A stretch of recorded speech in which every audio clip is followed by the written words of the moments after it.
Kabar kurang menyenangkan datang dari komedian Kiwil. Mantan suami Rohima Ali tersebut dikabarkan tengah jatuh sakit. Hal itu diketahui Tribun News melalui unggahan istri Kiwil, Fenty Vigianti, Senin 16 Mei 2022.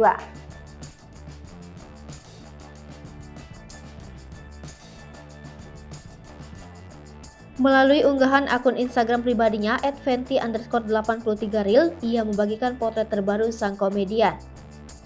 Pria berusia 49 tahun itu tampak berbaring di atas kasur rumah sakit. Dengan mata terpejam, Kiwil meringkuk sambil ditutupi selimut. Sementara itu tangan kirinya dipasangi infus.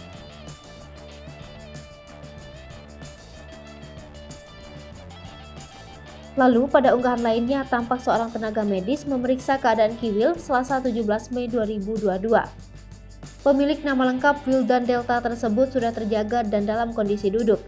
Hingga berita ini diturunkan, Fenty belum mengumumkan penyakit apa yang diderita Kiwil. Terlebih Fenty membatasi kolom komentar akunnya.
Hai pemirsa Sri Popo TV, jangan lupa komen, like, dan subscribe, serta tonton terus berita-berita terupdate lainnya ya.